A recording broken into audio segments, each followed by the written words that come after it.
Ma femme a décidé d'annoncer, devant toute sa famille, que notre mariage devait devenir ouvert. J'ai simplement inspiré profondément. J'ai répondu que, dans ce cas, elle pouvait considérer qu'elle n'avait plus de mari et je me suis levé de la table. Ce à quoi je ne m'attendais absolument pas, c'est qu'une demi-heure plus tard, sa meilleure amie m'enverrait un message qui allait tout révéler et me donner l'occasion parfaite de fermer cette porte pour toujours. Le jour où ma femme a voulu transformer notre mariage en un projet communautaire, j'ai réalisé deux choses. D'abord, qu'elle ne me connaissait pas, ensuite, que je n'avais plus aucune raison de rester. Je m'appelle Ryan. Voilà longtemps que je voulais raconter cette histoire. Expliquer comment un mariage d'à sans grave peine un an est passé de fonctionner en pilote automatique à devenir un désastre accéléré. Tout a commencé par de petites choses qui, à l'époque, semblaient insignifiantes, mais que je comprends maintenant comme les premiers signes du chaos à venir. Au début, Courtney et moi avions une routine stable. Rien d'inhabituel, travailler, rentrer à la maison, regarder une série, se chamailler pour des broutilles comme quoi commander pour le dîner, puis se réconcilier en riant. Une vie tranquille, même agréable dans sa simplicité. Mais les signes étranges n'apparaissent jamais d'un coup, ils s'infiltrent peu à peu. J'ai remarqué qu'elle commençait à poser son téléphone face contre la table chaque fois qu'il vibrait. Je n'ai rien dit. Je ne suis pas du genre à exploser ou à faire des scènes. J'observe, j'enregistre en silence et je continue ma journée. Pourtant, quelque chose dans son comportement ne collait pas. Elle semblait soudain absente. Je parlais du travail à l'atelier, des choses que Brendan, mon contremaître et homme de confiance, commentait pendant la journée, et elle restait là, à fixer le vide, la fourchette suspendue en l'air, comme si son esprit essayait de charger un fichier trop lourd. Je lui ai demandé à plusieurs reprises si quelque chose n'allait pas, mais la seule réponse que je recevais était qu'elle était fatiguée. Et oui, nous sommes tous fatigués, mais la fatigue n'explique pas quand quelqu'un cesse de te regarder dans les yeux. Avec le temps, les conversations ont commencé à dériver vers des sujets qui n'avaient aucun rapport avec rien. On pliait du linge et, sans transition, elle disait. Dernièrement, beaucoup de gens essaient les relations ouvertes. Je me contentais d'écouter, d'acquiescer et de continuer ce que je faisais, pensant qu'elle divaguait. Puis elle a commencé à m'envoyer de petites vidéos ou des phrases motivantes sur la liberté émotionnelle dans le mariage. C'était étrange, mais pas encore assez pour la confronter. Un soir, alors qu'on regardait un film romantique quelconque, elle a lâché, sans quitter l'écran des yeux. « Qu'est-ce que tu penses du polyamour ?» J'ai ri, croyant à une blague, mais son expression sérieuse prouvait le contraire. J'ai répondu. « Ça ne m'intéresse pas. » Pourquoi cette question ? Elle a haussé les épaules et dit qu'elle avait lu un article expliquant que les êtres humains n'étaient pas faits pour la monogamie. J'ai répondu que, si elle voulait tester son humanité, elle pouvait le faire loin de moi, parce que cet être humain-ci était déjà marié. Elle a ri d'un rire tendu et a laissé tomber le sujet. Mais une fois que l'on remarque un changement, on ne peut plus faire semblant qu'il n'existe pas. Ces commentaires sont devenus plus fréquents, des phrases comme « Les relations ne devraient pas être si possessives » ou « Les gens ont le droit de vivre pleinement ». Cette dernière, elle l'a dit en souriant à quelque chose sur son téléphone, au milieu de la nuit. Et ce sourire, ce n'était pas celui qu'elle me faisait à moi. Un matin, au petit déjeuner, elle a demandé. « Tu crois qu'une relation à trois pourrait fonctionner ?»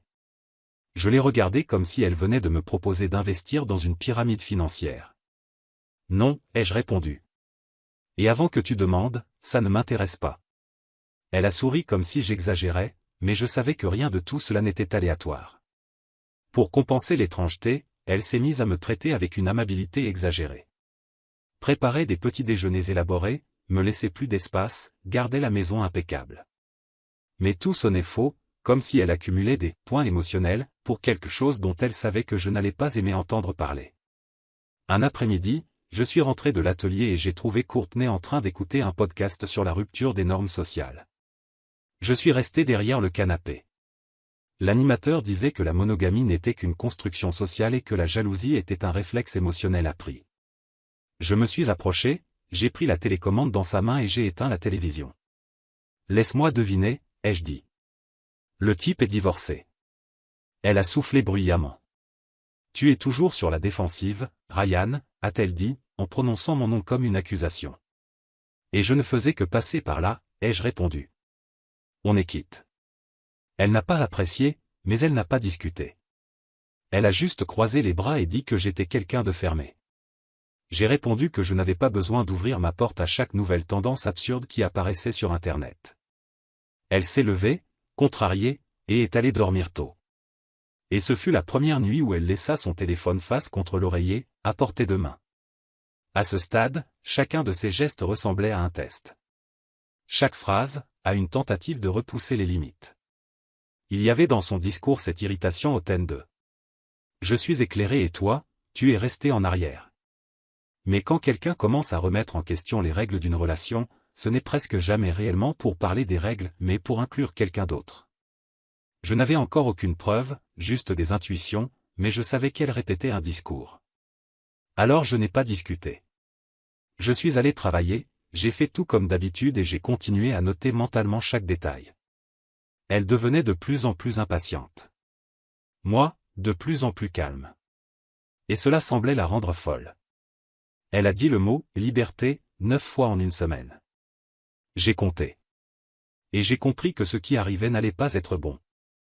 Une semaine plus tard, elle a confirmé.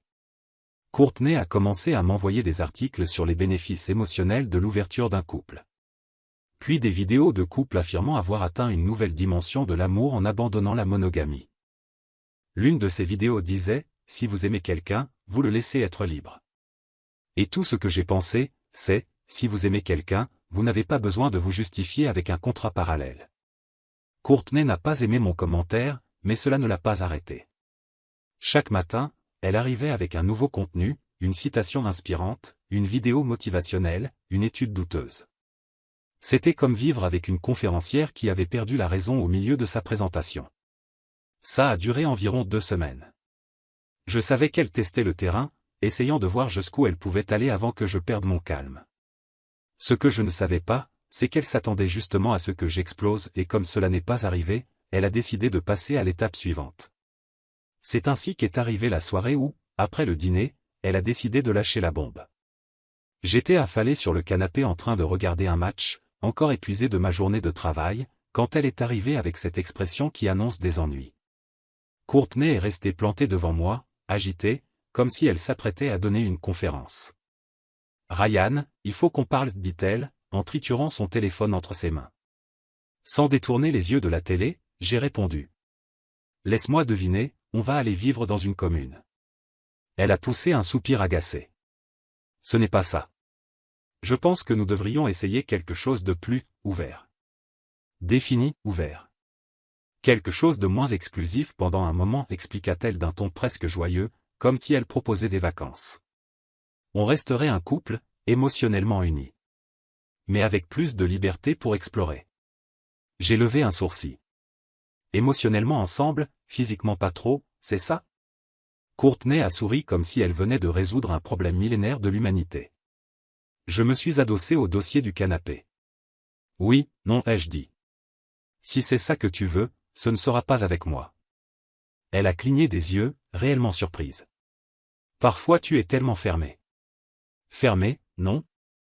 Marié, ai-je répondu en riant. Courtney, ceci n'est pas un travail de groupe. Elle a croisé les bras, contrariée. Tu es contrôlant. Tu ne veux même pas en discuter. Discuter de quoi? De toi en train de coucher avec quelqu'un d'autre en appelant ça du développement personnel. Ce n'est pas ce que je dis. Répliqua-t-elle, déjà irritée. Tu ne comprends pas comment les relations évoluent. Si tu veux de l'évolution, lis Darwin, ai-je répondu calmement. Ceci est un mariage. 2 personnes. Pas une audition de cirque. Ce commentaire l'a laissé sans voix. Après un long silence, elle a essayé encore, d'un ton plus doux. Je t'aime, Ryan. Je pense juste que ce serait bien d'expérimenter. J'ai levé la main. Doucement, Dora l'exploratrice. Quand on est marié, on n'explore pas. On construit. Si tu veux être touriste, fais-le en étant célibataire. Son visage s'est décomposé. Tu mettrais fin à notre mariage pour ça? Oui, ai-je répondu sans hésiter. Je préfère être seul que partagé. Courtney a reculé d'un pas, comme si elle ne s'attendait pas à une réponse aussi directe. Quand elle a compris que j'étais sérieux, elle a paniqué. D'accord, oublie ce que j'ai dit. Je me suis mal exprimé. Non, ai-je répondu. Tu as dit exactement ce que tu voulais dire. Ses yeux ont commencé à se remplir de larmes. C'est l'arme stratégique utilisée pour relancer une discussion. Pardonne-moi, Ryan. Je n'en parlerai plus. Parfait, ai-je dit. Parce que moi aussi, je suis sérieux. Les semaines suivantes se sont écoulées dans un calme étrange. Courtney a recommencé à rire à mes blagues, à cuisiner comme avant et à se comporter comme la femme que j'avais épousée. J'ai commencé à croire que ce n'était qu'une bêtise inspirée par une tendance idiote sur Internet. Le mot « ouvert » avait disparu, du moins temporairement.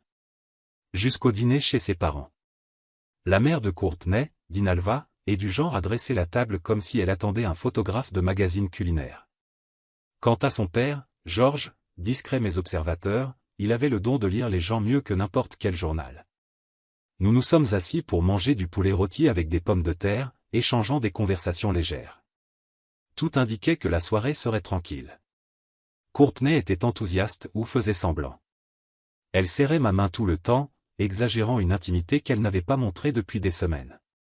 Au milieu du repas, Dinalva demanda. « Alors ? Comment allez-vous ? Déjà 1 an de mariage. » J'ai souri. « Bien. Fatigué, mais bien. » Courtney parla avant même que j'aie fini de mâcher.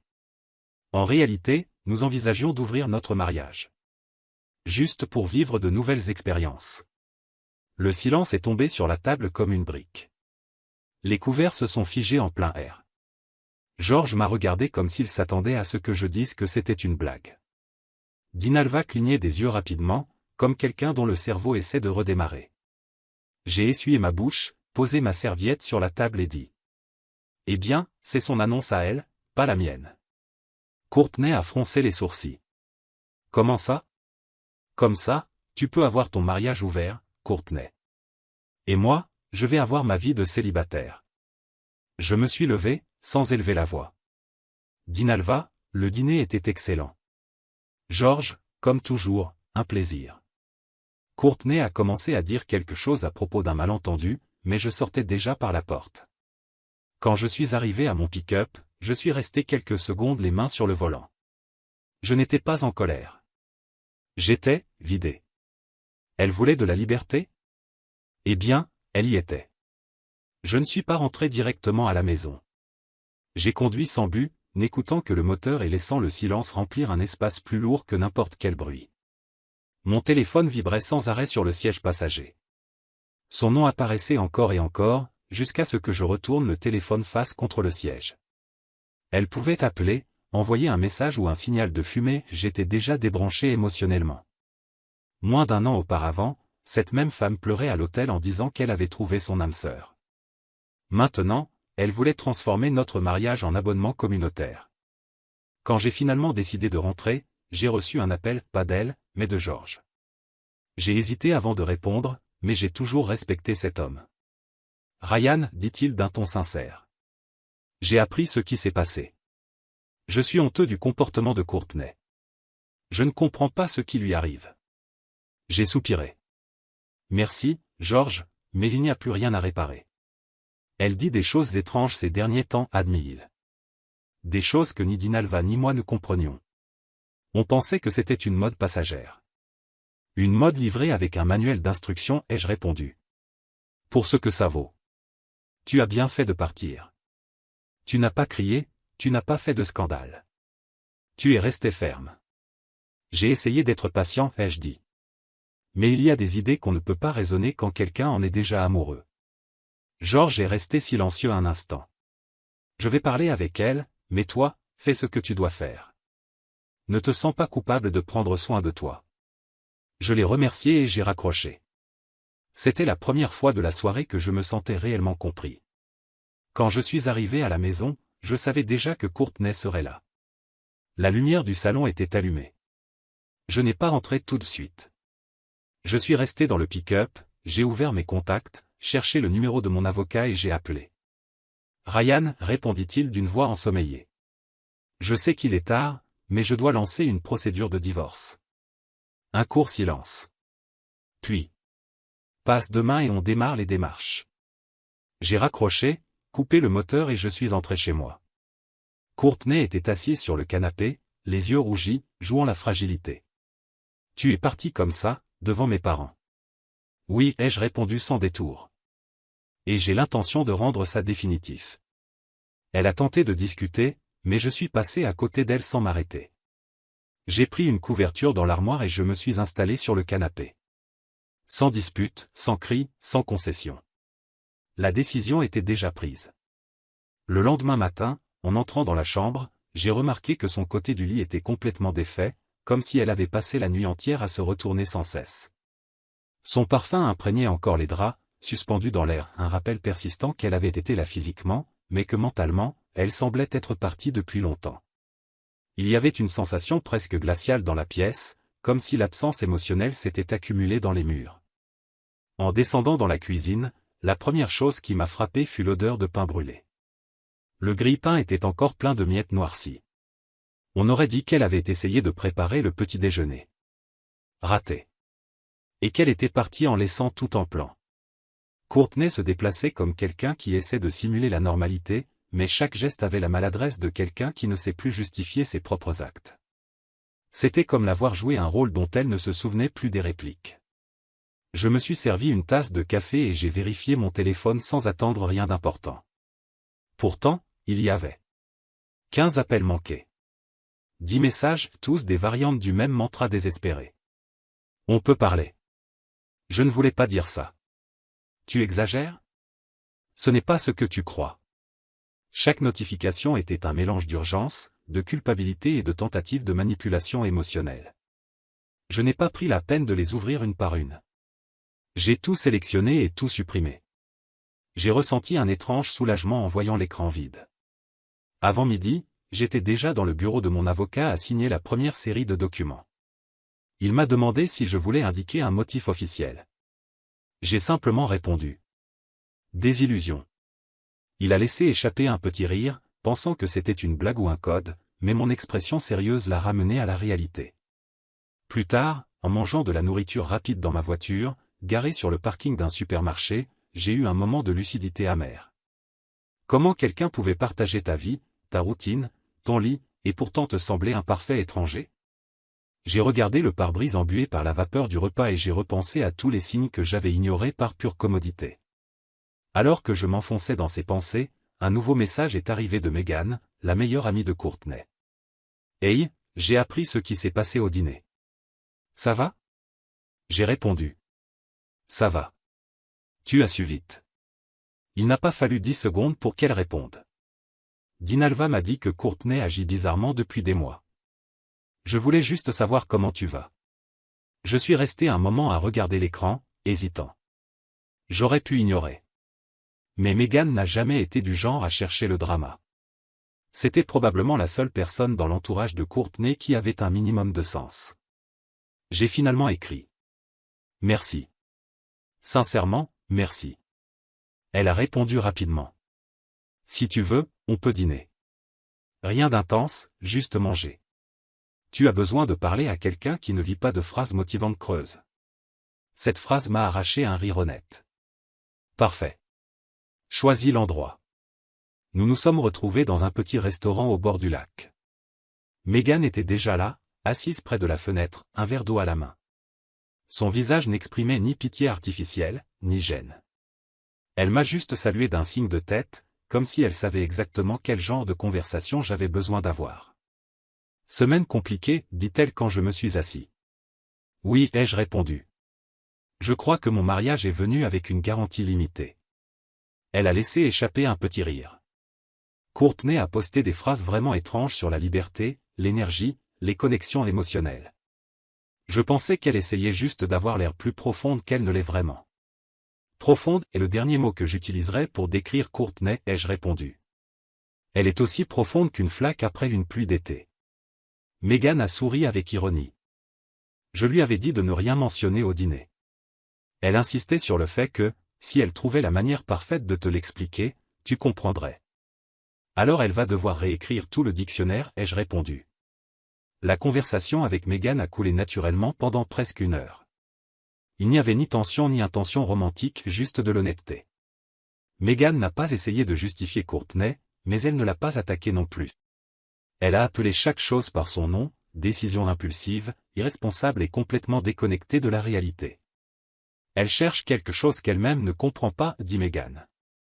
Ça va lui exploser en plein visage. C'est déjà fait, ai-je répondu. Je ne fais que ramasser les morceaux. Quand nous avons terminé, j'ai accompagné Megan jusqu'à sa voiture. Nous nous sommes quittés en nous remerciant l'un l'autre. Parler avec quelqu'un qui utilisait de vrais mots, et non des phrases d'auto-assistance déguisées en illumination émotionnelle, fut presque thérapeutique. Conduire vers la maison fut étrange. Je ne ressentais ni colère, ni tristesse. C'était une sensation de clarté absolue. Pour la première fois depuis des mois, je savais exactement ce que je voulais faire et ce que je n'étais plus disposé à tolérer. Courtney voulait de l'espace. Très bien, elle pouvait avoir tout l'espace de la planète. Cette nuit-là, j'ai dormi profondément. Sans tension. Sans question. Sans tenter de deviner quelle version d'elle allait apparaître au matin. La paix n'a pas duré. Le lendemain, en rentrant du travail, j'ai trouvé sa voiture en travers de l'allée garée de manière chaotique, comme si elle était arrivée en plein accès émotionnel. En ouvrant la porte d'entrée, elle était là, debout près du comptoir, les yeux gonflés, le mascara coulant, comme si elle avait pleuré pendant des heures. « Il faut qu'on parle, dit-elle d'une voix tremblante. Tu n'en fais pas trop, là ? J'ai jeté mes clés dans le bol d'entrée. Tu es sûr de vouloir commencer comme ça, Courtney ? S'il te plaît, elle fit un pas en avant. Tu transformes tout ça en drame inutile. Tu ne sauras jamais si une relation ouverte est mauvaise si tu n'essaies pas. J'ai incliné la tête, comme si j'évaluais une idée absurde. Tu devrais imprimer des prospectus et les distribuer. Ça marcherait peut-être mieux. Je suis sérieuse. Cria-t-elle en frappant sur le comptoir. C'est important. Moi aussi je suis sérieux, ai-je répondu avec un calme glacial. Tu voulais de la liberté. Je te l'ai donnée. Profitant. Sa respiration s'est accélérée. Elle semblait hésiter entre hurler et s'effondrer encore une fois. Je voulais juste qu'on évolue ensemble. Les gens évoluent. Oui, ai-je coupé. Ils évoluent généralement séparés. Alors félicitations, tu as maîtrisé la partie « évoluer loin de moi ».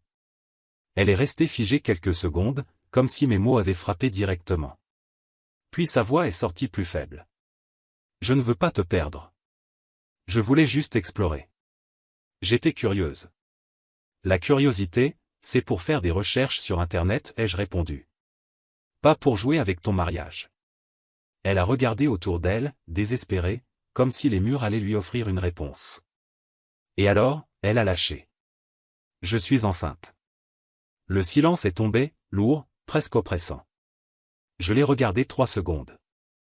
Puis j'ai éclaté d'un rire incrédule. Pardon ? Quoi ? Ce que tu as entendu, répéta-t-elle, essayant de paraître rassurée. Je suis enceinte. Intéressant, ai-je dit en croisant les bras. Parce qu'il y a une semaine, tu voulais explorer avec d'autres personnes. À quel moment de ce processus cette surprise est-elle arrivée ? Elle a rougi instantanément. Comment peux-tu douter de moi comme ça ? Je ne sais pas, ai-je répondu. Peut-être parce que tu as présenté l'idée d'un mariage ouvert comme une promotion de supermarché. Difficile de croire que je serais l'unique participant à ton expérience. C'est ignoble. Cria-t-elle, la voix vacillante. Et tu es censé être ma femme, ai-je répliqué. Mais nous voilà, comme si on tournait une télé-réalité de bas étage. Elle s'est mise à pleurer, exagérant chaque sanglot, tremblant comme si le monde s'effondrait. Tu ne me crois pas, balbutia-t-elle. Pas sans test ADN, ai-je dit sans émotion. Et puisque j'ai arrêté de financer tes aventures personnelles, je ne paierai pas ce test non plus. Son visage s'est tordu entre rage et impuissance. Très bien. Je ne suis pas enceinte. Mais tu es cruel. Non, ai-je dit en me servant un verre d'eau. Je suis réaliste. Cruel, c'était transformer notre mariage en expérience spirituelle improvisée. Elle m'a attrapé le bras. Ryan, s'il te plaît. J'ai fait une erreur. J'ai dit des choses sans réfléchir. Je t'aime. Bien sûr, ai-je répondu en retirant mon bras. Et tu aimais aussi tes articles sur l'exploration émotionnelle. Choisis une passion à la fois. Elle a reculé jusqu'à toucher le comptoir, pleurant encore plus fort, comme si augmenter le volume rendait le repentir plus convaincant. On peut arranger ça, je te jure. On peut repartir de zéro. Je l'ai regardée. La femme qui avait été ma femme ressemblait désormais à une parfaite inconnue, désespérée de récupérer un contrôle qu'elle avait elle-même détruit. Tu ne peux pas réparer quelque chose que tu as incendié volontairement, ai-je dit sans hausser la voix. Elle s'est effondrée sur une chaise, se couvrant le visage de ses mains. Toute la cuisine sentait son parfum, et le désespoir. Je ne sais pas combien de fois elle a cru que répéter la même phrase fonctionnerait, mais elle a murmuré encore, presque inaudible. Je ne veux pas te perdre. J'étais déjà vidé. J'ai fini mon verre d'eau sans même la regarder et j'ai répondu, tranquillement. C'est déjà arrivé depuis longtemps. Le jour où tu as essayé de me vendre ton idée de liberté, c'est là que tu m'as perdu. Je me suis levé et je suis allé directement à la chambre. J'ai ouvert l'armoire, préparé un sac avec l'essentiel et pris mon ordinateur portable. Elle m'a suivi jusqu'au milieu du couloir, suppliant entre deux sanglots, la voix complètement brisée. Tu ne peux pas simplement partir. On est mariés. Oui, ai-je répondu sans m'arrêter. On l'était. Le son qui est sorti de sa gorge était un mélange de pleurs et de frustration, comme si elle ne pouvait pas croire que cette vieille technique ne fonctionnait plus. Je ne me suis même pas retourné. Je suis allé au salon, je me suis assis sur le canapé, j'ai ouvert mon ordinateur portable et j'ai rédigé un email pour mon avocat. Objet, accélération de la procédure de divorce. Corps, elle est revenue à ses mises en scène. On doit clôturer ça au plus vite. J'ai envoyé l'email, refermé l'ordinateur et me suis étendu sur le canapé. Ses pleurs résonnaient dans le couloir, amplifiés par le silence de la maison. Mais je ne bougeais pas. J'avais déjà donné trop de patience, trop de confiance, et plus de temps qu'elle ne méritait. Certaines personnes ont besoin d'un électrochoc. Elle avait besoin d'un calendrier entier. Quand je suis finalement allé me coucher, la maison était silencieuse. Elle s'était enfermée dans la chambre après avoir pleuré jusqu'à l'épuisement. Je n'ai ressenti ni tristesse, ni doute. Juste une libération, ce genre de liberté qui ne demande aucune validation et n'a pas besoin de témoins. 3 matins plus tard, mon avocat a appelé. Ryan, les papiers sont prêts. Ils seront remis aujourd'hui. Je l'ai remercié et j'ai continué à serrer une conduite de frein que j'étais en train d'ajuster. À midi, j'ai reçu un appel d'un numéro inconnu. Je l'ai ignoré. 1 minute plus tard, un message de Courtney est arrivé. Tu as vraiment fait ça? Tu m'as vraiment envoyé les papiers? Après tout ce qu'on a vécu? J'ai mis son numéro en silencieux sans répondre, puis je suis retourné au travail. Brendan a remarqué mon expression. Des problèmes? Non, ai-je répondu. Je ferme juste un chapitre. Ce même après-midi, les appels manqués ont tellement augmenté que j'ai décidé d'éteindre complètement mon téléphone. Mais elle n'a jamais été du genre à abandonner face au silence. Jamais. Le lendemain, vers 10 heures du matin, la réceptionniste est venue me voir, nerveuse. Ryan, dehors, il y a une femme qui dit être ta femme. Elle pleure et parle fort.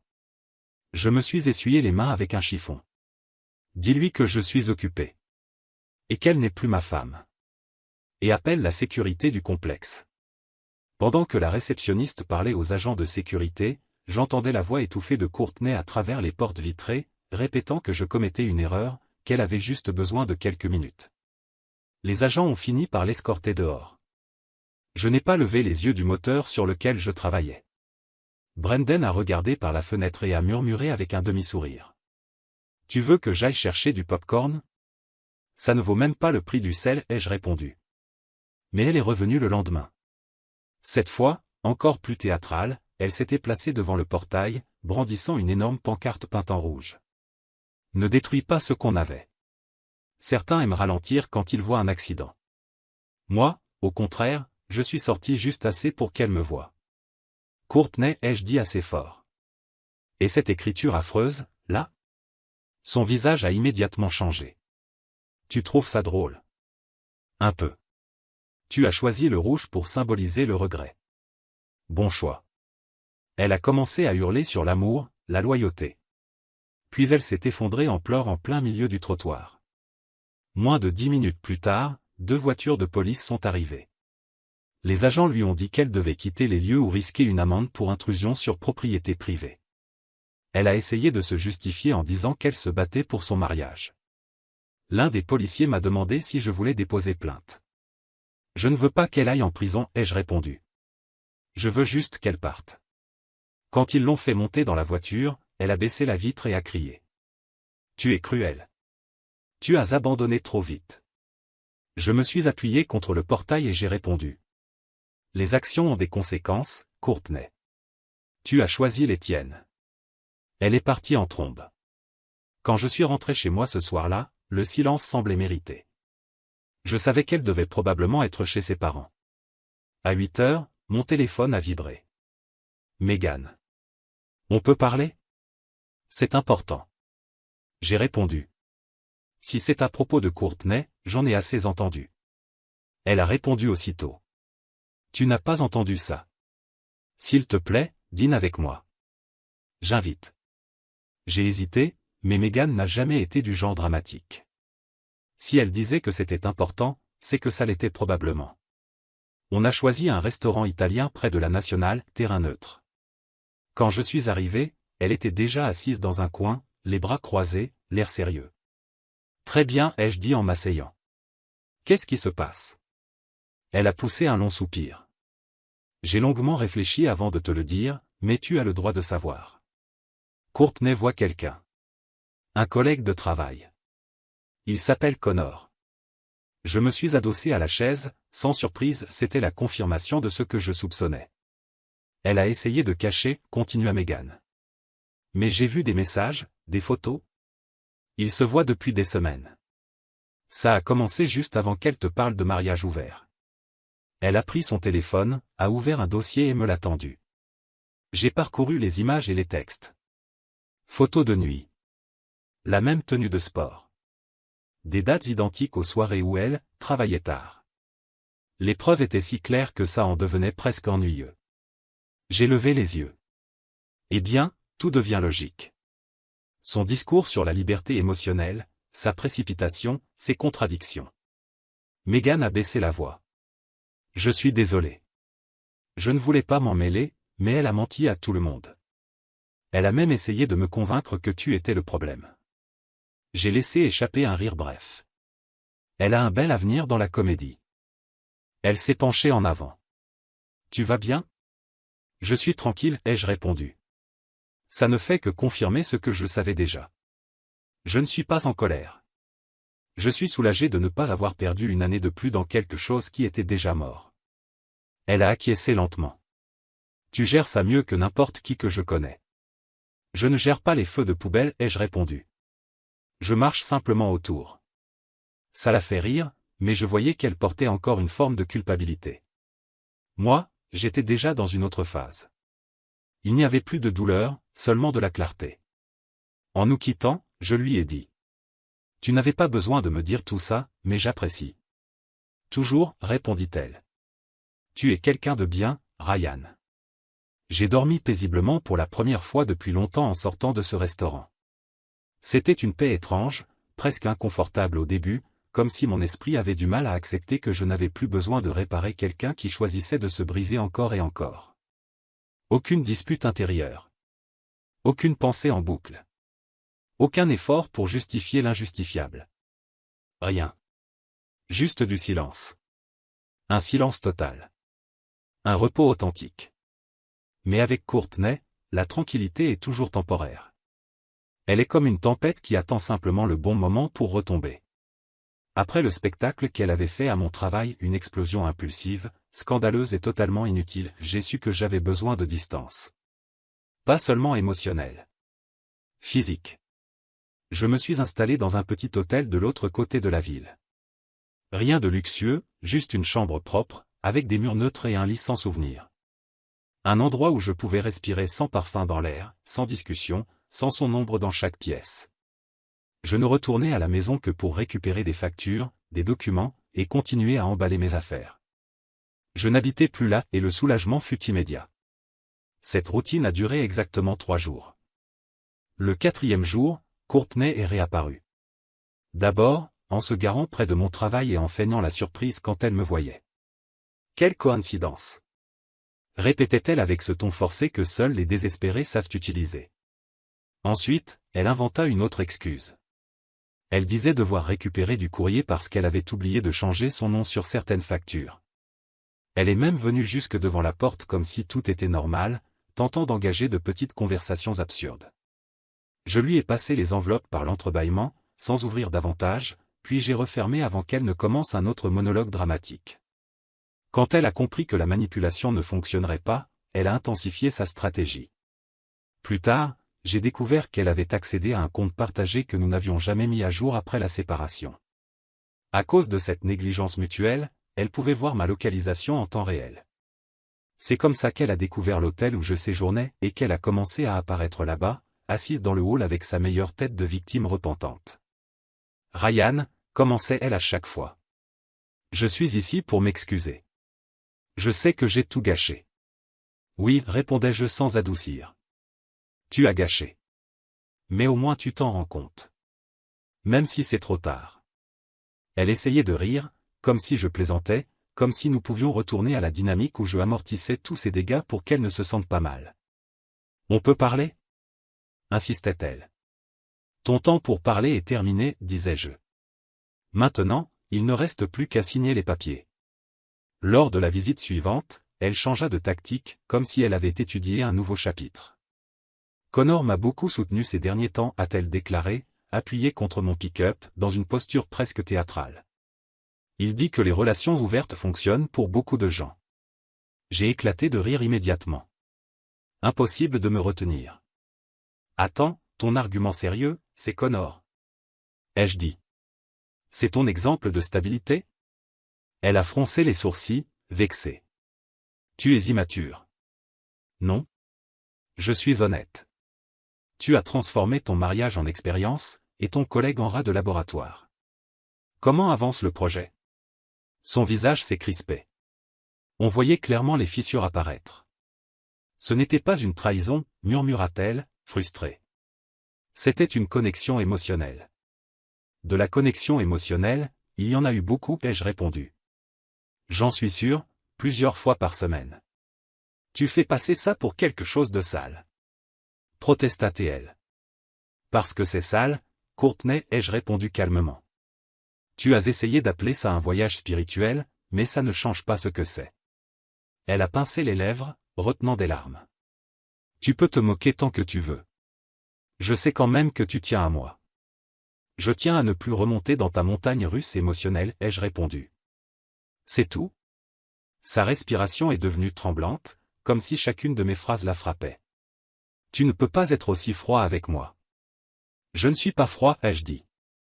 Pour la première fois, je pose des limites. Le problème, c'est que tu n'aimes pas les limites. Alors, elle a sorti son coup le plus dramatique.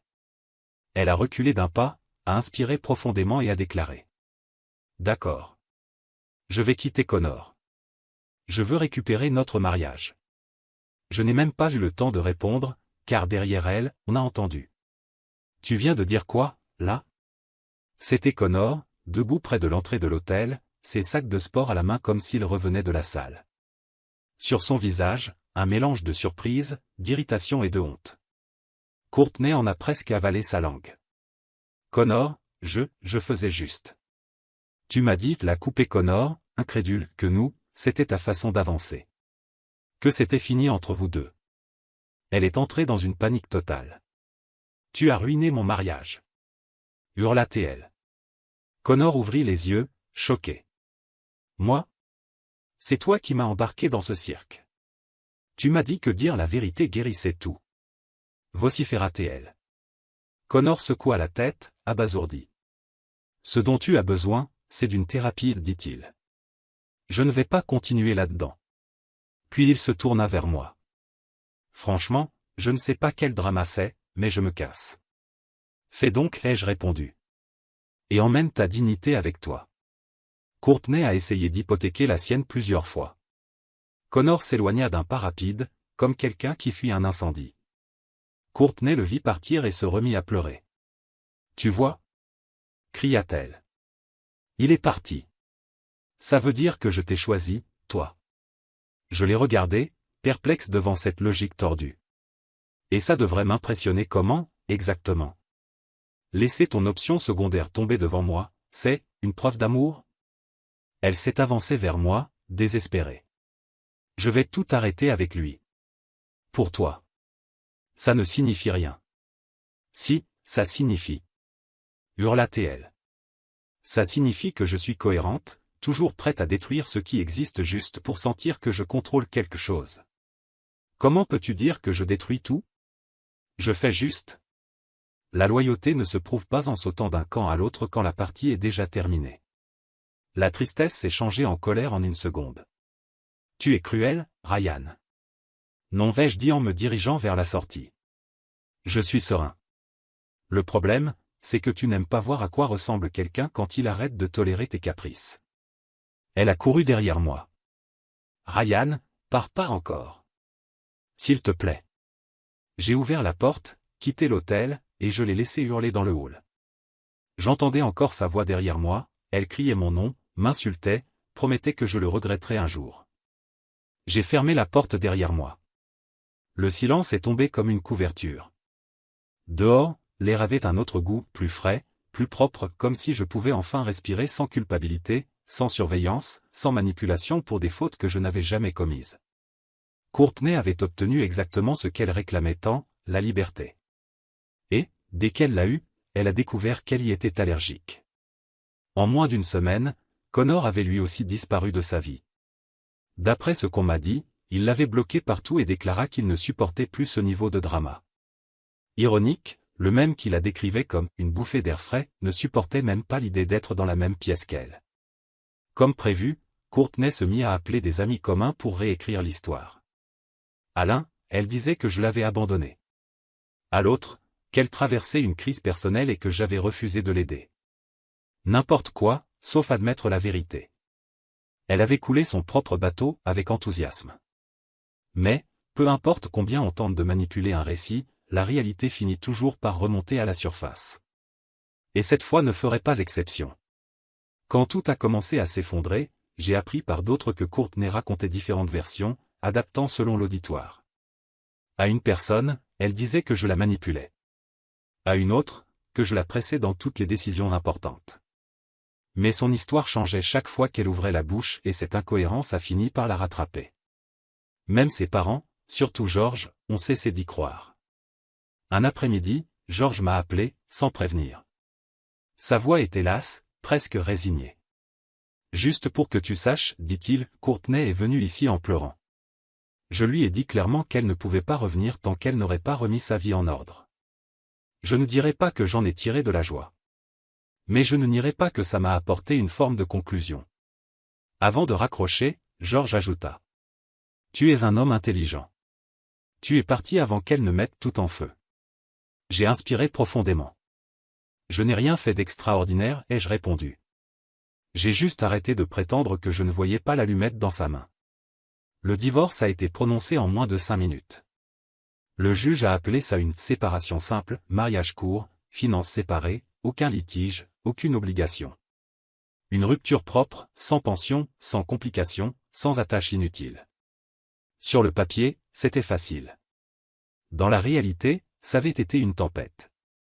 Courtney a quitté définitivement la maison et a commencé à dormir sur des canapés, passant d'un ami à l'autre, chacun découvrant rapidement que vivre avec elle, c'était accueillir un ouragan sans préavis. L'un d'eux m'a même envoyé un message inattendu. Écoute, elle est toujours convaincue que vous allez vous remettre ensemble. J'ai simplement répondu. Mes condoléances. La tranquillité a commencé à revenir progressivement dans ma vie. Megan, qui ne s'était jamais mêlée de mon couple, mais avait été là quand tout s'est effondré, m'envoyait un message de temps en temps pour vérifier que j'allais bien.